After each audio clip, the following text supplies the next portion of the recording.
So Erika, again, thanks so much for taking the time to chat. Do you want to quickly introduce yourself? Sure. My name is Erika Burton, and I am the EVP Global Head of Studios Visual Effects for DNEG. That's awesome. And I was just curious, like you've had a pretty extensive, very extensive history in visual effects. How did you first get involved in visual effects? Obviously, up until about 20 years ago, 25 years ago, it definitely wasn't a household name. So I'm just curious, like what your background was. Well, my background was that I was I was bouncing around as an executive assistant at a couple of entertainment-based companies. And I just so happened to work for Jim Henson and the Muppets when Jim was still alive, which was in and of itself one of the most amazing experiences that I've had in my lifetime. And I was living in LA at the time, and I was relocating to Northern California. And there were a bunch of people at Henson that said, you need to go to work at ILM. And so I said, yeah, okay. And I have to admit, I knew nothing other than Star Wars, and ILM, but it was this thing that sort of lived out there, but nothing that I was really focused on. I was at the time more focused on film and television production and development. And I moved up north. Out of the blue, I got a phone call from someone at ILM, and they were looking for a travel coordinator. And this was in 1991, 92. Oh. And so it was, it's 30 years ago that I joined ILM, and it changed my life. I got the job as travel coordinator. And at the time, I want to say there were probably 200 employees at ILM. And I was still quite young, 26. And I got there, and suddenly everything clicked for me. It was just like, I think I finally found my place in entertainment, because I knew that I loved film. I was passionate about it, and I wanted to be in the film business.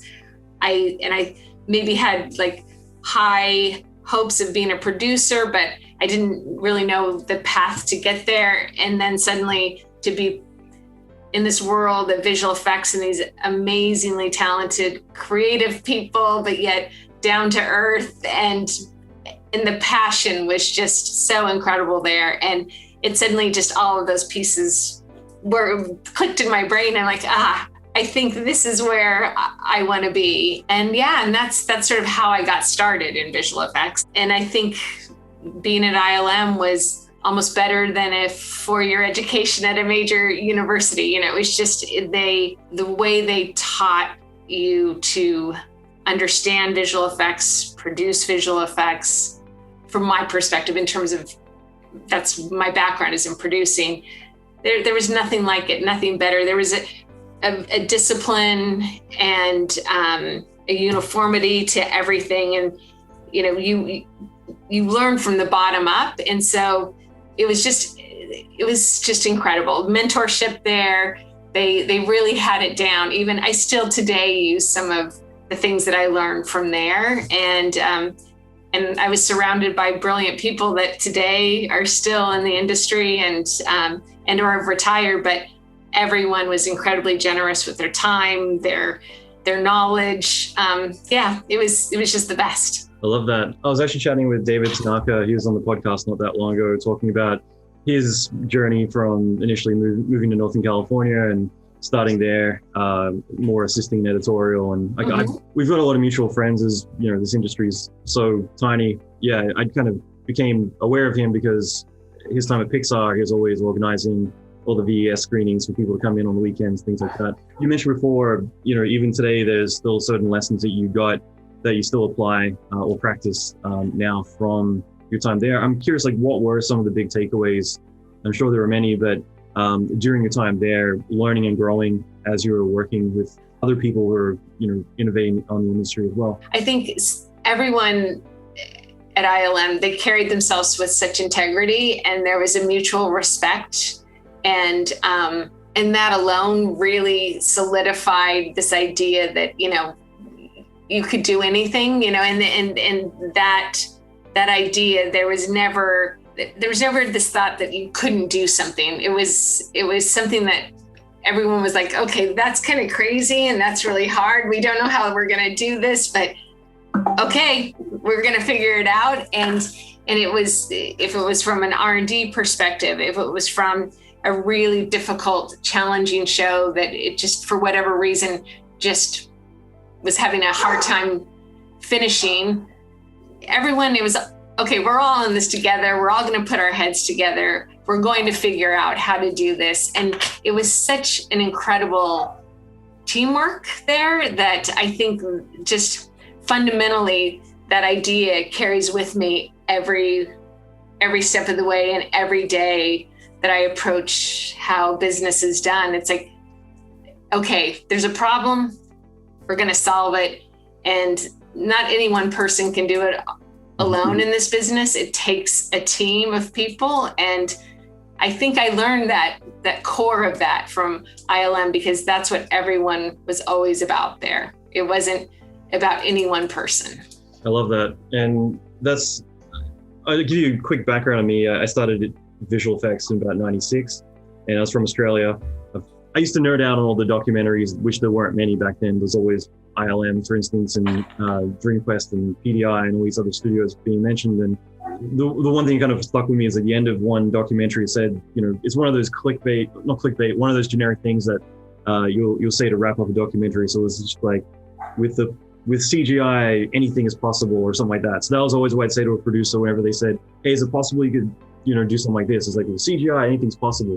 I think that's my really poor attempt at segueing into one of the movies that kept being brought up a lot in those old documentaries was The Indian in the Cupboard, which I realized you had some experience with. So I still haven't seen that. It's one of those movies that to this day I've been meaning to watch for the sake of its relevance back then. I'm just curious, can you talk a little bit about your experience on that project, knowing that it was one of those early projects you were tied to?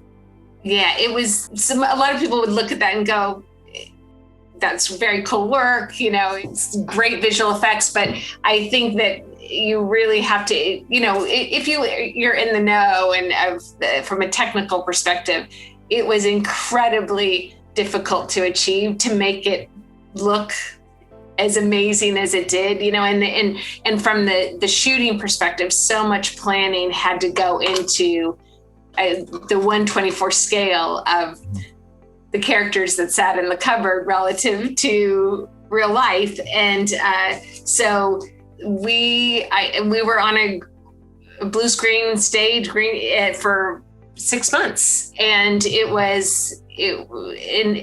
I think we probably averaged 2 shots a day, much to the dismay of the production, that they couldn't believe that it was really going to take that long to shoot like what was essentially in their minds a children's movie, or a family movie. But the complexity of it and the lighting and having to match, the sets, the lighting sets from the family's house and the bedroom to the Indian being in the cupboard, it was remarkable, the collaboration that had to go on between the technicians, the live action, and then taking all of that back to ILM and doing this incredible compositing, CG shots. We had motion control rigs on the stages at Sony. And for its time, it was really remarkable. And trying to determine the lenses that had the short depth of field so you could get in on the cupboard. I just remember a tremendous amount of research that went on. And, Eric Brevig, who is just, brilliant and amazing, helping with all of this team to figure out how best to shoot it, to make it look like anything in the cupboard was living in the real world. And a great VFX DP was there, amazing crews. And then of course the incredible crew back at ILM. It was, it's a good one.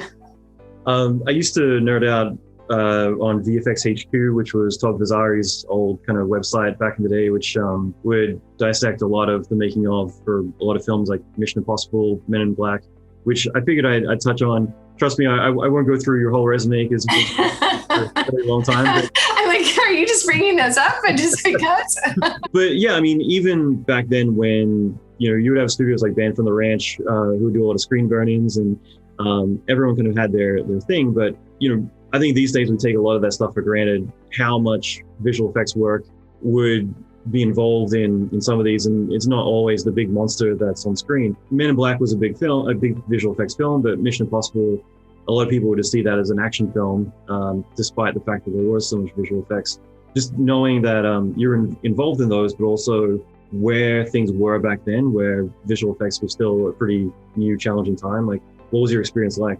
Oh, it was, those were all incredible experiences in their, very different ways, but amazing. I should say that on Indian in the Cupboard, Mission Impossible, and Men in Black, I was the plate coordinator, and that's what they called it at the time when I would go on location, with the crews. And in those days, we had fairly significant crews from ILM go with us, or they would fly in with motion control rig or whatever the case may be. Mission Impossible, we were on the 007 stage at Pinewood in the UK. It was this massive, massive set, the train. And we had, I believe it was a team of 6. We had our camera assistant, we had a DP, we had several other people on set. Our CG soup at the time came. And so it was in visual effects supervisor, John Knoll. We had basically a helicopter, the Notar, which was, I think originally supposed to be live action because it didn't creatively get what they needed.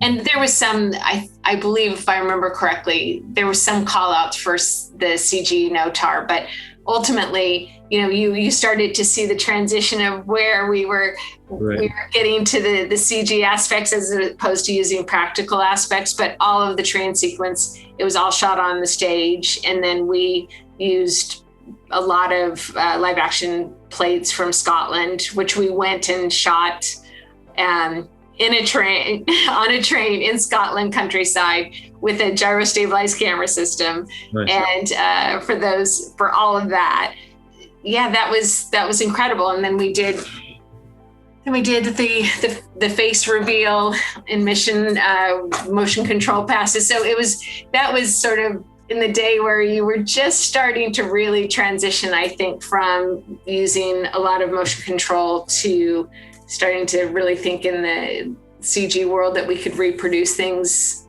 not better, but you could start to really create something in CG that looked just like the real world. And then by Men in Black, that had such a variety of characters in it and visual effects that was huge. Lots of fun. I don't think any of us really knew what that movie would be like until it went to the theaters, and of course it became such a phenomenal success. But it was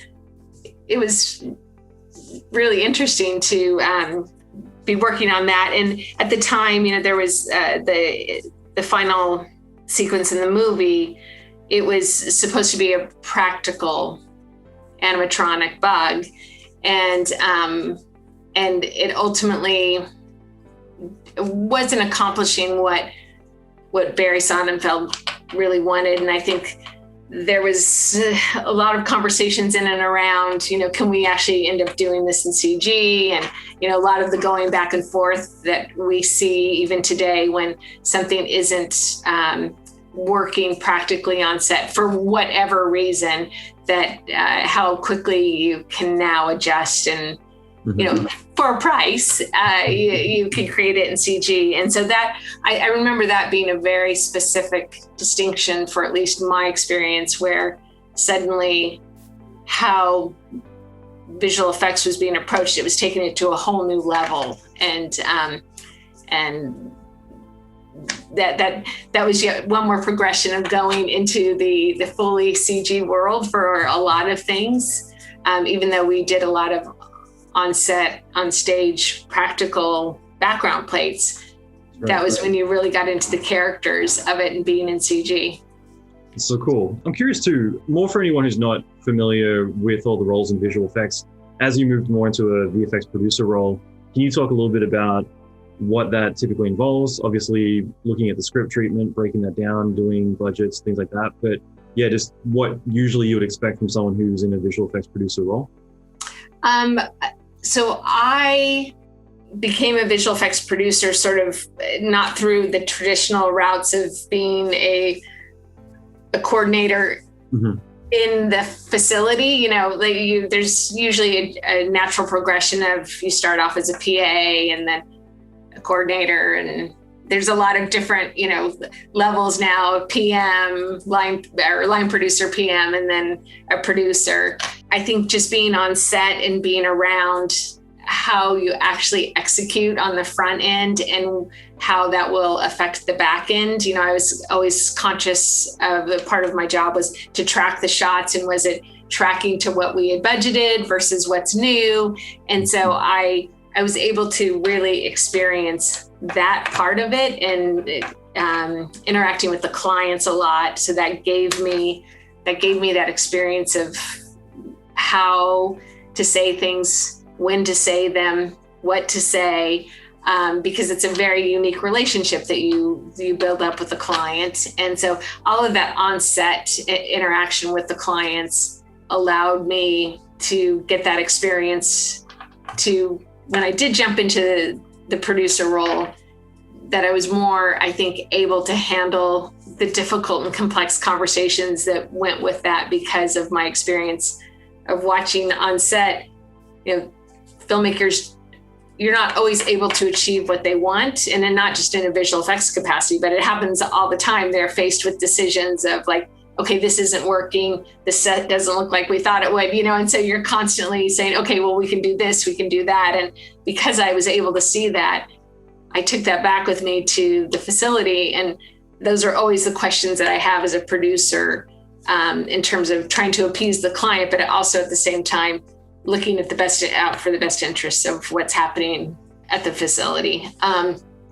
Learning like shot progression and every department that a shot goes through when you're on the facility side, that I sort of peripherally knew, even though, I was out on location.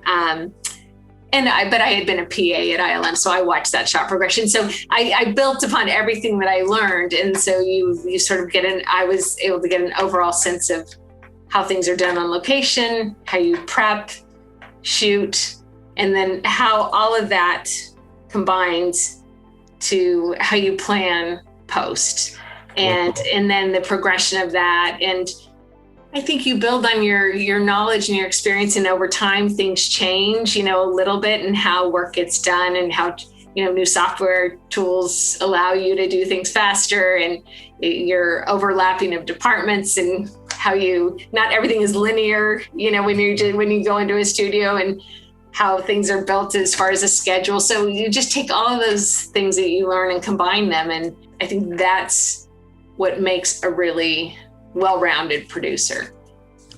I love that. That's really cool. And thank you for sharing. I've had many discussions about paying your dues and kind of having to take some shitty jobs before the longer ones, but it's usually in the trenches, in those less pleasant jobs, that you learn the most. And I feel like in a way you're robbing yourself by skipping those steps and getting your buddy to give you a favor and get you in at a certain level, or feeling like you need to accelerate your whole career. So I'm just kind of curious for you, knowing that you've got a vast amount of experience, but also you would borrow on all the experience you had to be able to make the right decisions, even as a producer, let alone as an EP and further roles. Yeah, what's your opinion on that? Like, in terms of putting in the time in the trenches early in your career rather than trying to skip ahead?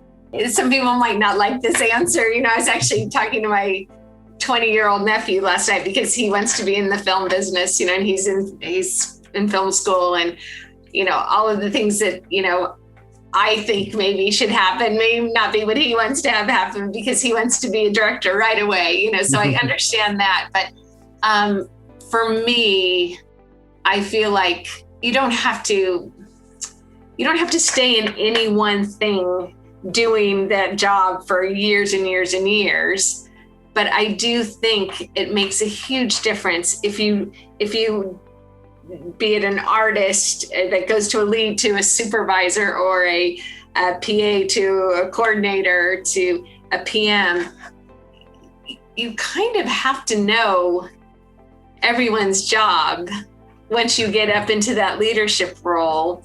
You don't have to know everything about it, but it's really great to be able to understand it and have a really broad view of what everyone does, because it only makes you better at the job that you're ultimately going to do. And I was incredibly lucky that maybe I didn't spend as long in one position as I should have before I got bumped to the next one, because I was surrounded by a lot of people who were willing to give me opportunities. But I do think that my career progression within the production ranks, I hit every department almost at the time. And so I have an understanding of what it was to do that job and what it means around you, how that job affects everything else that's happening in your universe of what usually is typically a project, right? And also how what your project is certainly in a facility, what happens on your project can affect everybody else on every other project that's happening at the same time. So there's all these causes and effects, and it really makes a big difference if you have a fundamental understanding of each step of the way. And again, you don't have to be an expert at everything. You just have to have a good understanding of it all. Yeah.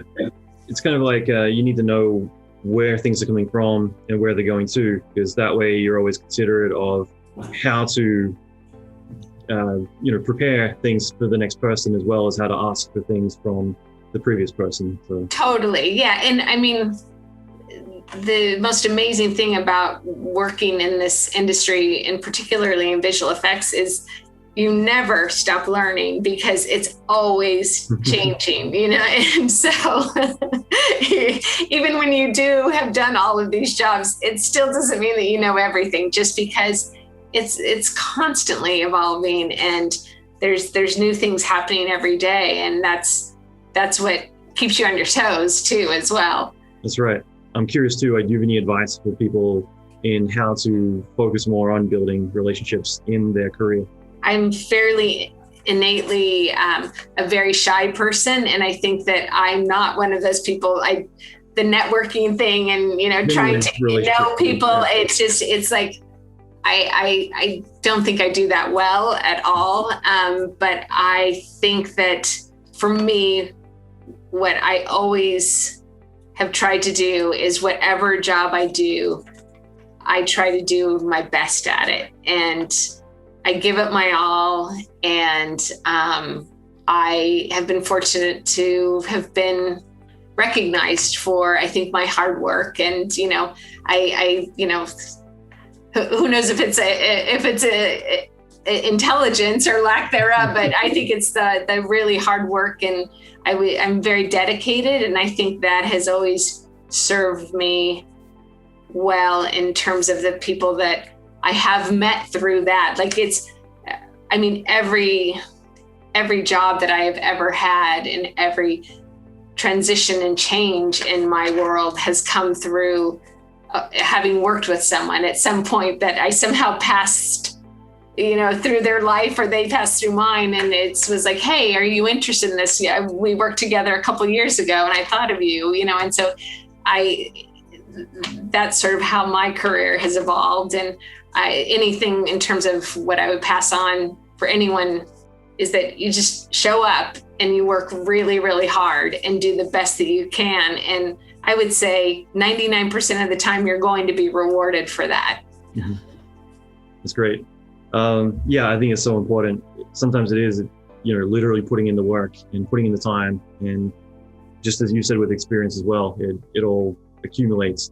Over your extensive career, I'm just kind of curious, if there's any particular project that's stood out as, having a lot of fond memories of. I'm sure there's dozens, but any in particular that you were really, you look back on as whether it was challenging or it went surprisingly flawlessly well without a hiccup or whatever it might be. Yeah, I think we already mentioned, some of my favorites, Indian in the Cupboard, Men in Black, Mission Impossible. I think those were very formative for me because I was still sort of at the beginning of my career, and being on set and being surrounded by all of these craftsmen and, filmmakers and the exposure to that, and then knowing that there was a whole other side to it, when you got into post and you're with a bunch of artists that are sitting at computers and are on motion control stages. And so combining all of those things it was that sort of thing. And I hate to be cliche, you go, I can't believe I'm actually getting paid to do this job, even though, on Mission Impossible, we worked 29 days straight without a day off, and so there's that aspect of it too. And thank goodness I was young because it almost killed me. But on the flip side, it was like, okay, I recovered, and I look back on it so fondly. I think that, there are so many special projects. I think The Lion, the Witch, and the Wardrobe was really an incredible one for me personally, because I think that was really the last show that I produced before I became more of a manager or an executive producer and started to manage more people, more projects. And that was one of those moments where, initially you go, I don't know how we're going to do this. We're going to make a photoreal lion that talks, and who is going to believe this? And 2 years later, I remember being in the theater sitting with my whole family, and my niece, who was, I think, probably around 4 at the time, she looked at me, she said, Aunt Erika, I can't believe that you did this. And of course I didn't do it, but she knew I had played some role in this, and it was so magical for her. And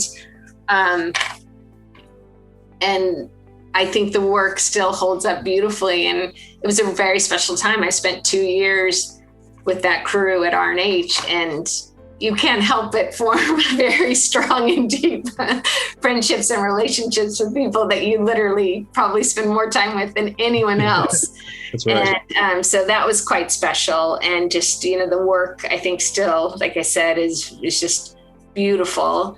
Yeah, there's just so many. I think of, I don't want to say any one project, because they are special in their own way. And when they're painful over time, you look back and go, oh, that wasn't so bad. And, in the middle of it, it's not so great. But there's just, I think it's the people that, really stand out to me, and those relationships that you form. And because many times it is like, you're going into war with this group of people, and it really makes you very close and very tight. There's so many favorites. I don't want to exclude anyone. I bet. No, I love that. Yeah, one of my friends, he was, I think, helping out with a lot of the hair stuff for the lion back then. I still haven't seen the film, but I just remember hitting him up one weekend. He's like, I'm grooming hair for, the lion. Obviously, it's been a very male-dominated industry for the longest time. And I do feel like that's shifted a lot in probably the last 15 years, but I just wondering what your thoughts were on that as well, in terms of visual effects diversifying a lot more than it was, both globally as well as gender-wise as well in the last decade or so. I think there's still a lot of work to do on that, but I am seeing incredible change, and I think that there's so many of us that are now older and that have been in the business many years. I think it's incumbent upon us to really strive for this change and inclusion and diversity, because we've seen it be different, and now we need to make the difference. And it's all about allowing opportunities for people that, there's a lot of people I think out there that are completely capable but they might not want to come forward, for a variety of reasons. Who knows what those reasons might be for that individual? It's for us to keep our eyes open to say, wow, would you like to do this and come along for the ride with me and with us? And we are going to support you every step of the way to do what you want to do. And I think that's important for everyone, always to be on that lookout. But, there are some that they for whatever reason are sitting in the background, and we all need to make sure that those people aren't sitting in the background any longer. Absolutely. Yeah, 100%. Yeah, I don't think you can say it any better than that. Just recently, obviously, you've moved in with DNEG. Do you want to talk a little bit about that position? Again, it's a mouthful, but VFX global head of the world. I'm not going to say of studios. Yeah. So I chose parody at the end of that because yeah, totally. I know. The DNEG is obviously a worldwide global company, and it's quite big. We have a presence in India, London, Montreal, Vancouver, Los Angeles. There's probably more to come, but my job is to have oversight of the production and operations globally, with Mirza Tavaria, who is the president at DNEG, and it's just the constant oversight. And my job involves client interaction, making sure that productions are running as smoothly as they can. Do they have the right people? Do they have enough people? The financial health of the company. Operationally, are we running as best we can? And what are the best practices? And obviously, I think I'm 2 months in, so I'm more on a learning curve than anything else at the moment. And every company has its own certain style and way of doing things. And so it's just on a global level, and the scale that the company is at, my job is to just make sure that, I'm the glue that bridges all of the different sites.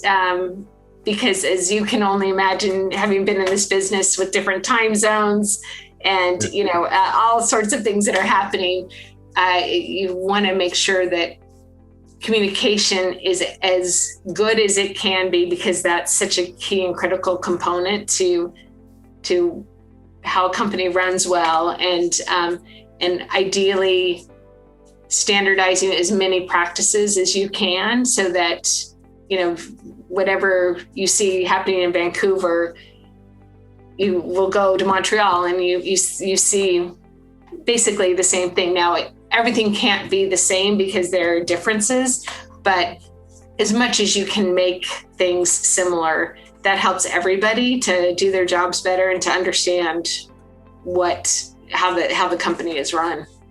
You guys, I think it's 8,000 people now, or how big is the team? Yeah. I think it might be about 6 and growing again, but yeah. Yeah, I was really surprised. One of my friends, he's tied to a show that DNEG in the UK is doing, but you mentioned 8K, and I was just like, whoa, I had no idea. So that's amazing. So 6K. So I'm curious too, how important do you feel it is these days to have a global presence? Typically back in the day, we'd have the LA bubble. And if anything, if you were outside of there, it would kind of be a deterrent rather than something that you'd want to embrace. So I'm curious, these days, I feel it's pretty important, but what's your perspective on that? I think it's vital. The business definitely drives that as well, with all of the different rebate territories and tax incentivized countries, that everyone's always looking for the best price for their work. And you could say that about visual effects, and you could say it about other businesses as well. And I just think our world is global. And so I think visual effects needs to be global as well. And you can tap into endless amounts of talent in so many places of the world by being a global company. And we have an amazingly talented group of people in India. It allows our cost structure to be competitive, in ways that if we didn't have that presence, it wouldn't be possible. And I think all of the major visual effects vendors do have a world presence, be it within their own company, or if they are using other companies to help them to sort of lower their cost structure so that they'll continue to get work and continue to have the clients come back again and again and again. Obviously, the standard of the work has to be of excellent quality, but I can't see a world where a company of our size couldn't be global, because it's on a scale where you're taking large projects and many at the same time. And so it's imperative. I was lucky enough to be at Rhythm and Hues when we started working with India in 2002, I believe. And so it's been a part of my career life for a very long time. And so it's something that I embrace wholeheartedly. I was just thinking, did you know Rob Shager? I think he was producing at R&H back in the late 90s or something. It's like Michael Tiger and Rob Shager, a few of the other guys, maybe not.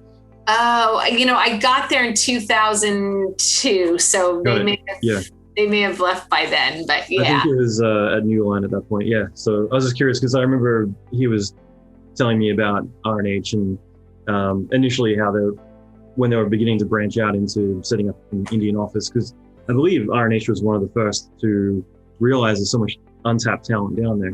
Yes, I don't know if R&H was the first, but I think it was one of the first. Yeah, and it was pretty incredible. So, like I said, I think that is just the talent pool there is amazing, and I just think it's so much a necessity of the global world that we live and work in now. With TV, especially now, like things have changed so much over the past decade, from TV being more of we don't touch the small format stuff. But these days, I feel it's quite competitive in terms of being a whole new medium to tap into. I'm curious for DNEG, what that's been like to not only have feature film, but also streaming as another outlet, but also TV for doing episodics. Like what's that been like to expand into? The volume of episodic and streaming work has exploded, and I don't think that's a secret to anybody. There's just so much content out there and demand for visual effects within that body of work and the content that it is just another part of the business that is a huge growth opportunity for us, and something that we are like right in the middle of right now, and doing a tremendous amount of work for streaming episodics for BBC, so not just like the Netflix of the world or Amazon or Apple. It goes, there's a lot of fingers into TV and streaming. We're typically more, we'd like to call it episodics more now, because in a way that is where we have a lot of our work happening, is through that, in the HBOs. And it's there. Some of the work that we're doing is like films, if there are 10 episodes, you're doing 10 mini films, and right. In the quality level, the expectation, the creative, very much on the same level as feature films. It's definitely an exciting time. Erika, I want to thank you for your time. I know you've got a lot going on, so I appreciate you taking the time to talk about all this. It's been really great. Yeah, thank you very much. It was nice to meet you.